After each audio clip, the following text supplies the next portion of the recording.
मुक्ता, मला मनापासून वाटते तू तुझ्या सासरच्या लोकांबरोबर घरी जायला पाहिजे नव्हतं.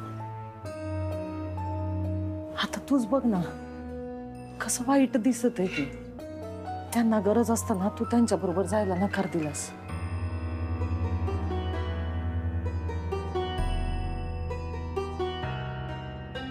तू तुझा शब्द पाळत बसलीस. खरं म्हणजे तू रेणुकाताईंच्या घरच्यांना शब्द द्यायलाच नव्हता पाहिजे. तू ह्या भोवती मोआळ उठून घेतलं. आई अगं तू नको जास्त विचार करू. दादा सगळं सांभाळून घेते. खरं म्हणजे त्यांनाच सांभाळावं लागलं. अंबिका आत्या त्यांची सख्खी बहीण आहे ना. आम्ही करून करून काय करणार आहोत. उलट त्या मला बघून जास्तच चवताळते.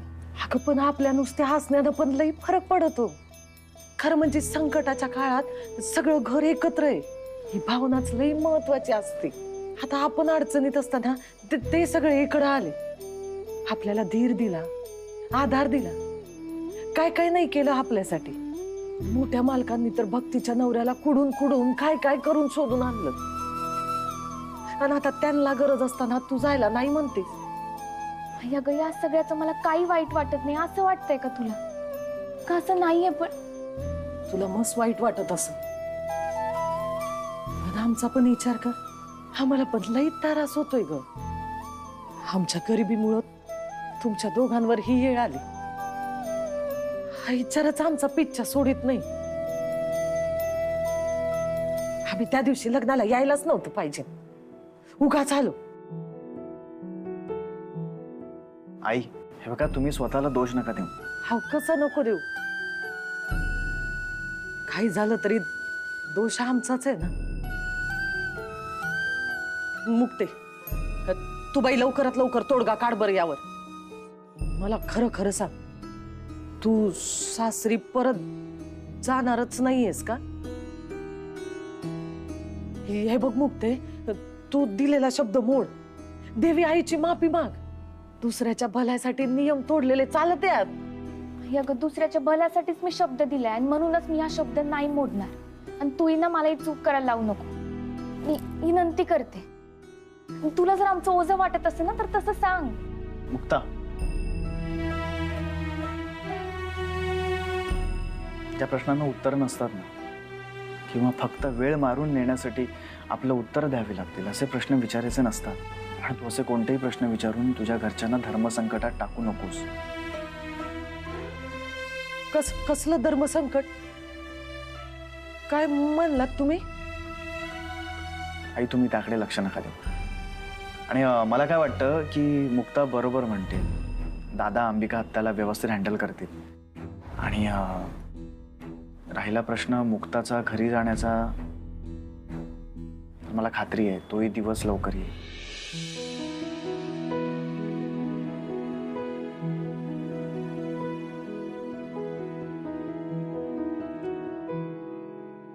ती मुक्ता रेणुकाशी मी जसं सांगितलं तसं बोलली की नाही कोणास ठाऊक.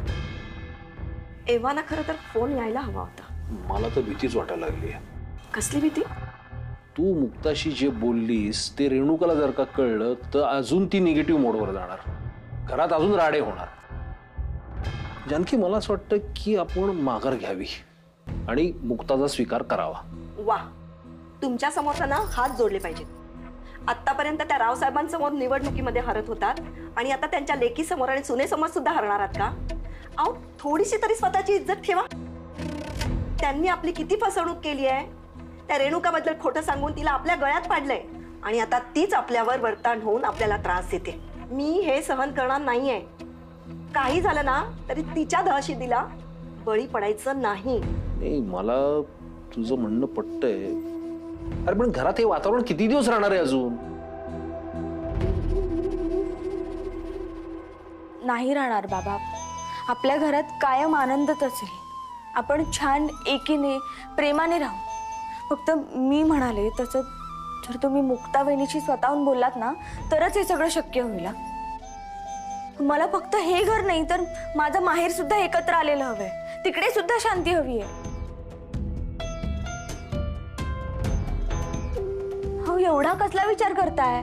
मी तुम्हाला शब्द दिलाय ना की मी हाऊसवाईफ बनून छान घर सांभाळेन असा. मला फक्त मुक्ता वहिनीला स्वीकारायचंय. आणि हा तर सगळ्यांच्याच फायद्याचा सौदा आहे. फायदा नाही तर जबरदस्ती जास्त करतेस. म्हणजे तुम्ही तुमचा निर्णय बदलणार नाही आहात तर.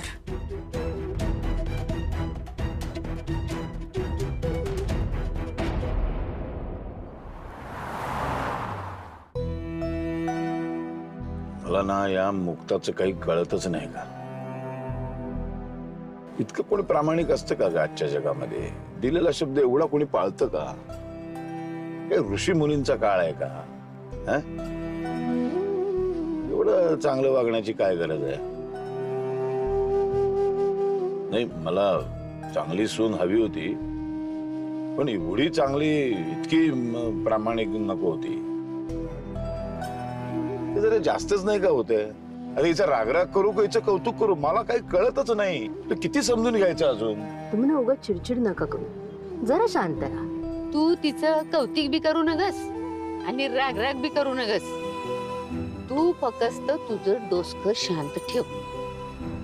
आणि तुम्हाला इतके दिवसात माहितीये ना, मुक्ताने जर कोणाला शब्द दिला असेल तर काही झालं तरी शब्द मोडत नाही ती. हे मान्य आहे, वाईट वाटतं आपल्याला, पण तुमच्या एक लक्षात येतंय का? मुक्ताने रेणुकाच्या सासरच्या मंडळींना जो शब्द दिलाय तो जर तिने पाळला नसता तर संसार सुरू झाला असता का आपल्या मुलीचा? नांदायला गेली असते का तिथे? म्हणजे तर पूर्ण खात्री आहे तिथे दोघं राहिलेच नसते, घर सोडून केव्हाच बाहेर पडले असते. बराबर असंच झालं असतं. आणि तुमच्या एक लक्षात येते का, या सगळ्या प्रकरणाची भीती जेवढी मुक्ताला वाटली तेवढी आपल्याला नव्हती वाटली. तिला जेवढी काळजी वाटली तेवढी आपल्याला नव्हती वाटली. हे आपल्याला लक्षात आलंच पाहिजे.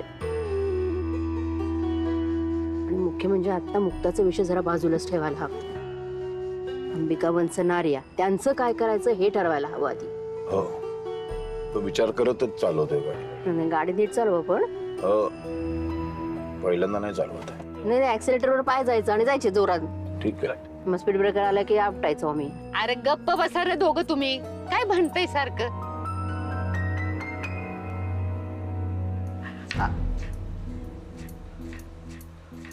आशा, हा बाहेर जा. का? का म्हणजे?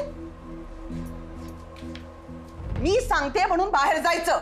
हा तेच म्हणते मी की तुम्ही मला का जायला सांगताय. अहो माझा सगळा स्वयंपाक व्हायचा बाकी आहे. आताच कुठं भाजी कापायला घेतले. आता मोठं मालक आणि बाकीचे सगळे मुक्ताताईंच्या घरून आता इथं येतील. मग त्यांच्यासाठी पण जेवण बनवायचं. आता त्यांच्यासाठी वेळेत जेवण नाही बनवलं तर मग कसं चालेल? आता तुम्हाला माहितीच आहे मला काम चुकारपणा केलेला आवडत नाही बघा. आणि मग त्यांचं जेवण जर उशीर झाला तर मग मला बस बस बस बस.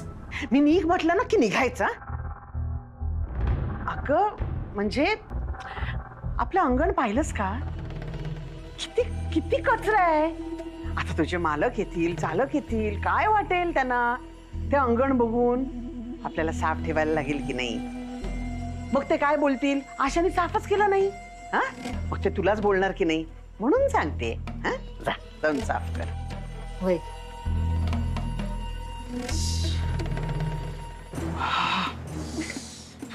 आशा. तर आर्या, आजपासून हे किचन तुझं. मस्तपैकी स्वयंपाक कर आणि घरच्यांना नुसतं इम्प्रेस करून टाक. म्हणजे किचन पासूनच या घरावर तुझा हक्क आहे हे सांगायला आता सुरुवात करून टाक. मुक्ता घरी नाहीये, हीच योग्य वेळ आहे घरात स्वतःची जागा बनवायची. काय आत्या, पण त्याने काय फरक पडणार आहे ग? आणि तसंही ती लोक इथे काय येत आहेत तर मी इथे आली आहे म्हणून. आत्या, नगरकर घराची सून मुक्ताच आहे आणि मुक्ताच राहणार आहे ग. उलट ती लोक इथे आली ना की मी कशी घराबाहेर जाईन हेच बघतील. बघ तू. इतकं सोपं वाटलं काय माझ्या पाहुणीला घराच्या बाहेर घालवायला? तू त्याचा विचार करू नको. तू फक्त माझ्यावर आणि माझ्या प्लॅनवर विश्वास ठेव. अगं मी खूप विचार करून हे सगळं करतेय. लवकरच तो दिवस येईल. लवकरच दादा मुक्ताचा द्वेष करायला लागेल. आर्या, आर्या, तू दादाला ह्या घरची सून म्हणून हवी हवीशी होशील. मुक्ताला नगरकरांची सून असल्याचं विसरावं लागेल. संबळ वादक इतकीच तिची ओळख ठेवते की नाही ते बघ. पप्प्या,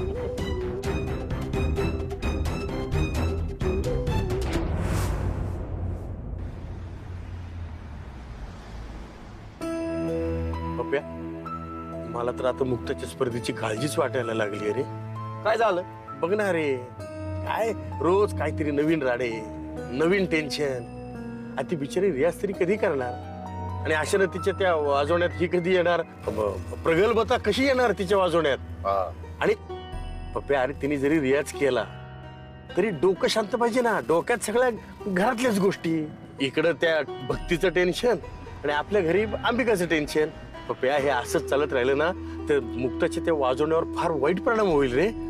काय नाही, तुम्ही खरं बोलत बरं का भाऊ काका. मुक्तताईसाठी ना तिचा लढा अजिबात सोपा नाहीये. आव्हानं, संकट एका मागून एक चालूच आहे. पण भाऊ काका, कसली ताकद आहे तिच्यामध्ये. म्हणजे थकत नाही, झुकत नाही आणि मागत अजिबातच हटत नाही. ओके, मी थँक्यू काम आहे एकदम. खरंच कमाल आहे बाबा त्या मुक्ताची. आणि तुम्हाला सांगतो, रेणुकाताईसाठी पण तिचा लढा अजिबातच सोपा नाही बरं का. म्हणजे मुक्ताताईनं आपल्या संसारासाठी त्याग केला याची जाणीव रेणुकाताईला सतत होत असणार आहे आणि त्याचा तिला भयंकर त्रास बी होत असणार आहे. म्हणजे मुक्ताताईचा त्याग आणि रेणुकाचा त्रास सारखाच आहे. बघ ना, म्हणजे कसं झालंय पप्प्या, इकडं नगरकरांची सून सुखात नाही आणि तिकडं नगरकरांची मुलगी सुद्धा सुखात नाही.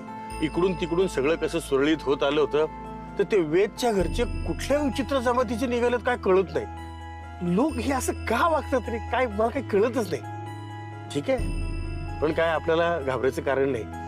देवी आई आहे आपल्या पाठीशी.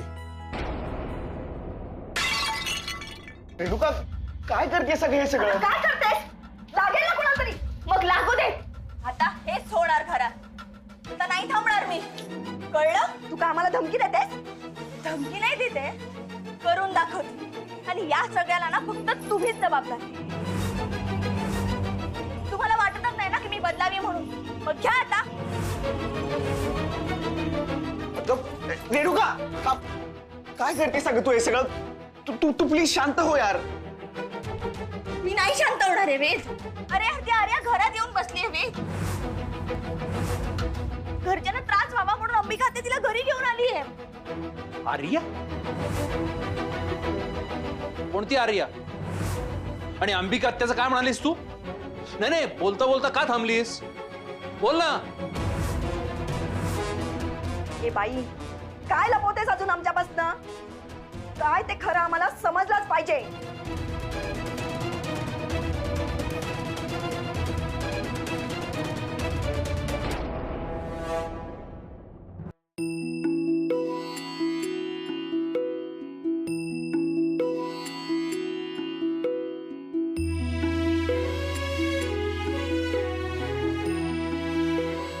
काय झालं मुक्ता? तुम्ही किती समजून घेता मला. खरंच एका बाईला अजून काय पाहिजे नसतं. आपल्याला कोणी समजून नाही घेतलं ना तरी चालतं.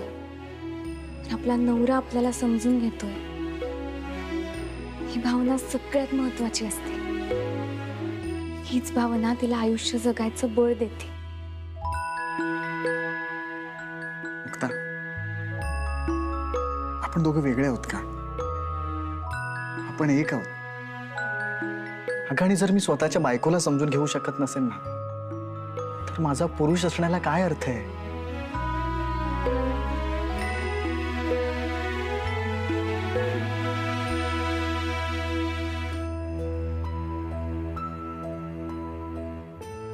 यार मुक्ता, मुक्ता, मला आपल्या घरच्यांची खूप काळजी वाटते. ते आता कोणत्या सिच्युएशन मध्ये असतील ना कोणाच ठाऊक.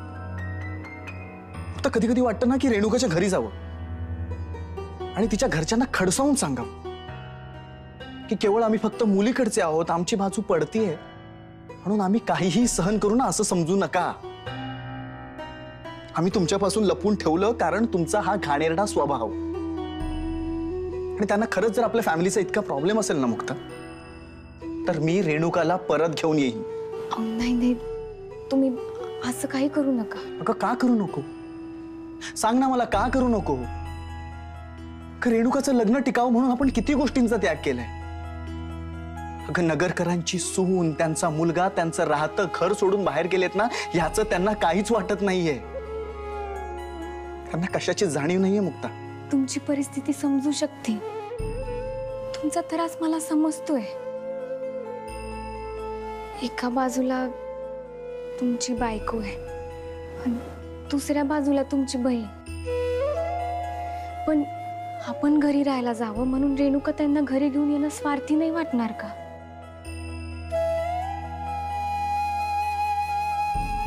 तुम्ही जास्त विचार नका करू. मी तुम्हाला छान डोक्याला तेल लावून देते, तुम्हाला छान आराम वाटेल. या.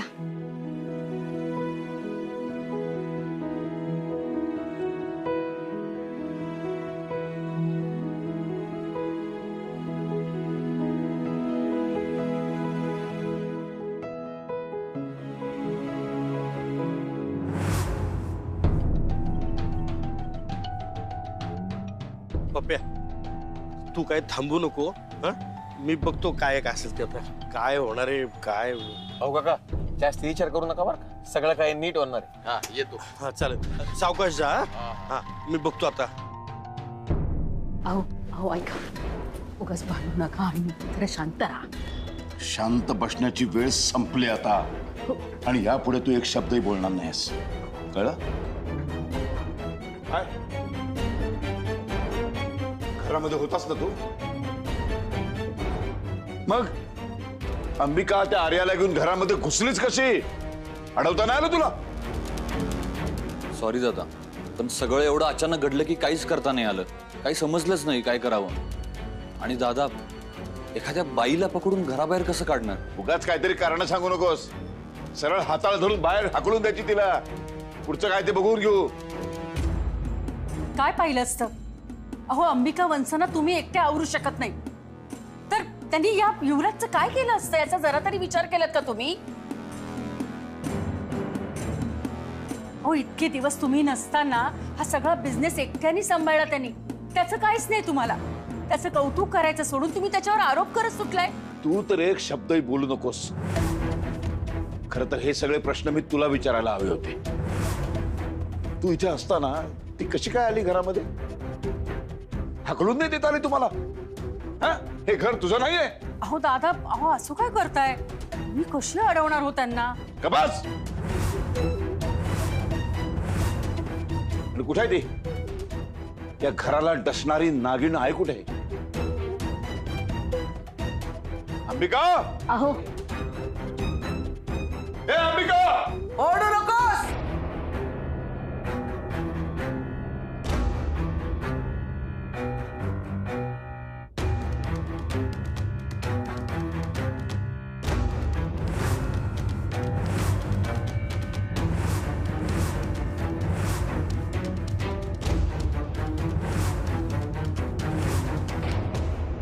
तुला अशा नजरेची सवय नसेल ना? आता सवय करून घ्यावी लागेल. सवय करून घ्यायला नाही आलोय मी, हे असले सवय मोडायला आलोय. सांग, त्या आर्याला घेऊन माझ्या घरामध्ये का आलीस? बोल. बस, ओरडू नकोस. किती ग बाई, किती ओरडतोय हा? मी लांब डोंगरावर उभी नाहीये, तुझ्या समोर उभी आहे. नाटकं बस झाली. ही नाटकं बस झाली. माझ्या प्रश्नाचं उत्तर दे. आर्याला घेऊन माझ्या घरामध्ये का आलीस? बरं ठीक आहे, तुझ्या प्रश्नाचं उत्तर देते. हे घर जितकं तुझं आहे तितकंच माझे आहे. आणि आर्या ही माझी पाहुणी आहे. तीच का? कारण अख्ख्या जगात तीच आहे जी मला समजून घेते. या घरात माझ्यावर जो अन्याय झालाय तो तिने समजून घेतलाय. माझ्या नवऱ्याचा आणि माझा जो अपमान झालाय या घरात तो तिने समजून घेतलाय. म्हणून ती आणि बस झाला आता. मी पुन्हा एकदा सांगते, या घरावर या प्रॉपर्टीवर तुझा जितका हक्क आहे तितकाच कायद्याने माझाही हक्क आहे. त्यामुळे मला माझा वाटा हवाय.